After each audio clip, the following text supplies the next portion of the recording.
YouTube has put it in effect where you can't curse for the first 15 seconds without your video being demonetized. So because of that,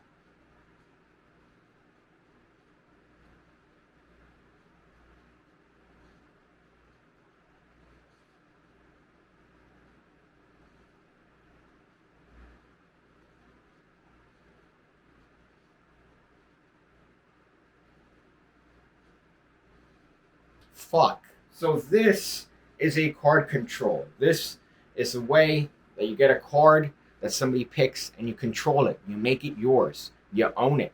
And here it's using a move that I'm sure you're familiar with if you've been doing card tricks for any amount of time, but in a different way than you're used to. Usually when it comes to moves like this, I would maybe decide to shield the PigCake Magic Academy and say, hey, you should join. 1,200 videos that you get access to the moment you sign up, tutorials, theory, everything you need to become the best magician. Why aren't you checking it out?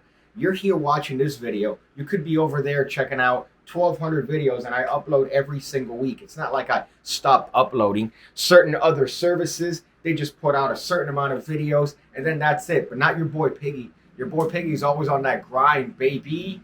Just look at this. Look at this scrolling of a list of tutorials, and this one's not even up to date. This is from like 3 months ago, and you're still scrolling. This is a ridiculous amount of content that you get access to. So go ahead, check it out. It keeps this, right? It keeps this, and also it keeps this.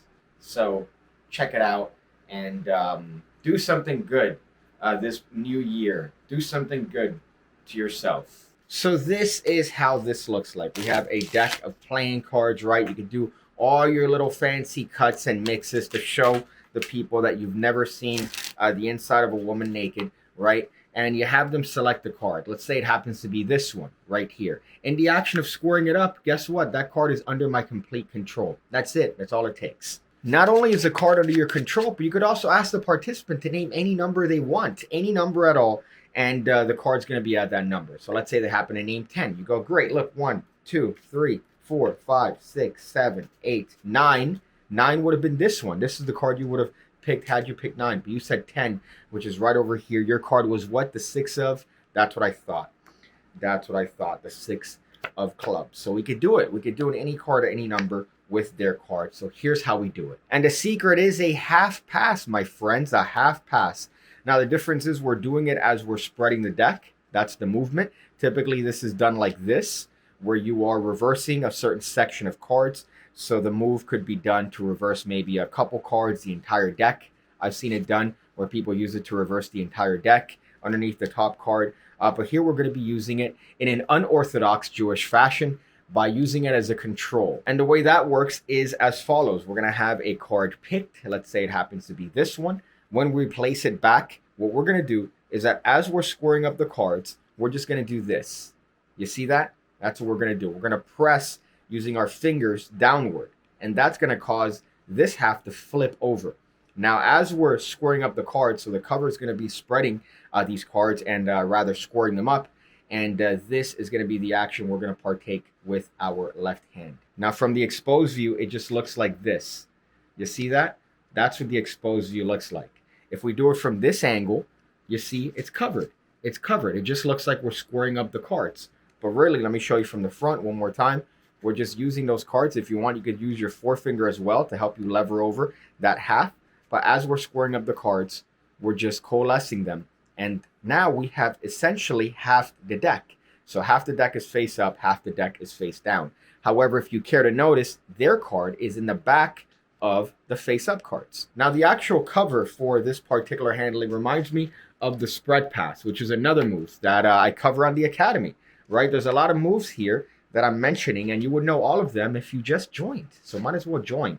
But the cover reminds me of the same way that you would cover the spread pass, which is turning your body. So you're doing the exact same thing to cover this particular action. You're just turning your body slightly as you square up the cards, and that allows you to do the actual half pass that you need to control the card. So the card's picked, and you're going to do the half pass spread coalescing, I guess, for lack of a better term. And now you have a situation where half the cards are going face down and half the cards are going face up. You could shuffle these cards if you would, as long as you don't actually break into the face up section. So you could do very simple overhand shuffles, just like this, running off single cards.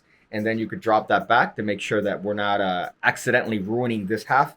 But you could shuffle even chunks of cards as long as you bring that back and you're good to go. Now, if you want the card controlled directly to the top, all you have to do is secretly turn over the deck. That's it. That's all you need. So if you want, you could tell the participant, do me a favor, hold out your hand. And in that action, you just drop your hand and I just use my thumb to turn over the deck. That's one way of doing it. You could drop the cards on a table, and in dropping the cards on the table, you just drop them as if you were dropping the cards face up, and now their card is uppermost. That's another way of doing it. If you're one of these big boys that's always adjusting your shirt to make sure that it's not sticking on your stomach and you see your little fucking belly button, well then you could do that. You could cover the move as you're adjusting your shirt, right? You could pat yourself down and do the move. You could pretend to look for the card box. Oh, hey, do me a favor and hand me the card box. Great, perfect. We're just going to put that away. And sir, what was your card for the first time? And now you're ready with their card on top. Actually, their card was this one on top. Wait, they're the same. Yeah, that's weird. That wasn't on purpose, but just pretend this is their card. And now you could do anything. You could do a double lift, right, and go, oh, your card, the 4 of spades, sir. And they go, no, that wasn't my card. And you go, watch, look, hand is quicker than the thigh. I mean, you get it? But that's your card. Shut up. Shut up. Another thing you could do is in any card at any number. Keep in mind, because their card happens to be in the back here, and you have a section of cards that are face down and face up over here, you could do in any card at any number. So they could name any small number. Let's say they happen to name 10. So you're going to deal. That's 1, 2, 3, 4, 5, 6, 7, 8, 9, right? They deal 9 cards. And in the action of turning these cards face up, right, that's going to be your misdirection. Of course, you wouldn't have a duplicate here. But let's say you turn the cards face up and you spread them. All I'm doing is dropping this deck face down on the table. That's it.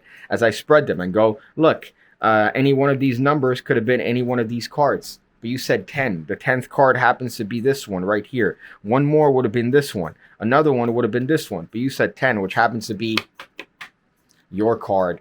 And at this point, you get fellatio. Now, if you're doing this with the participant's hand, what you could do is that you could deal the cards until you get to the 9th card. Let's say they name 10. You could do it so that you deal to the 9th card, and you accidentally drop that card on the floor. Now, as everybody's eyes are looking at that card, all you're doing is just secretly reversing the deck. That's it. So that's all I'm doing, just secretly reversing the deck and going, that's 9 and 10 over here. And you could do it that way. So that's one way of secretly doing it. If you want, you could just cover the move by turning over the cards in a participant's hands. So as you're turning over the cards in a participant's hands, I'm turning over the cards in my hand. So now all the attention is on the cards on their hand. Really, they didn't see that I just rung in my card. So that's another way of doing it if you want to do it in their dirty, disgusting hands. And look at this. Look at this little fidgety action, right? If you're one of these magicians that can't help but fidget everywhere you go, this is one of those moves. Because it's just a fun thing to practice. You're just flipping over the cards under the spread. And you get it from the right angle, and it looks great, right? It just looks like you're squaring up the cards. So it's a nice little way of controlling a playing card, of doing a card control. Scream that. Scream that the next magician you see. Go card control. If you happen to be a lay person, if you happen to be someone that doesn't necessarily practice magic like we do, right? And you stumbled across this video, next time you see a magician, just say card control. You're controlling the card, and they're going to run off scared into their, I don't know, Toyota Corolla from 1997. But that's the routine. I hope you guys enjoyed it. It's a nice little card control that allows you to practice a half pass as well as get a card under your complete control, right? So that's a fun thing to do. And you could practice and get better at life and all the things that brings to you.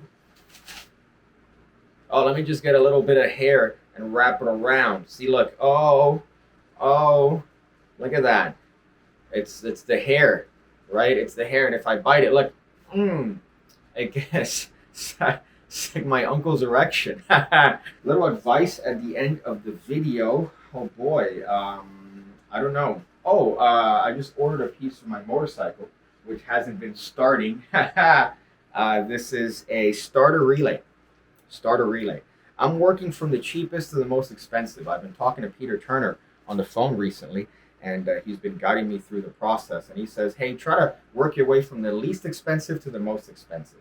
And right now, this is the least expensive part. So it's a solenoid relay switch, right? So I'm hoping this is what's broken on my motorcycle so that then I don't have to replace the entire starter for the bike, which is a labored process. Got to drain the oil, got to replace the whole thing. And guess who's doing it? This guy. This guy, because, well, obviously the ER visit that I recently incurred is not going to be one that's a cheap one. So I'm doing the work myself and not taking it to a professional. So join the academy. That's what I'm saying. Join the academy. Buy the t-shirts. Get the merch. Daddy needs it. I see you again. When I see you again. When I see you again. When I see you again. When I see you again. When I see you again. When I see you again.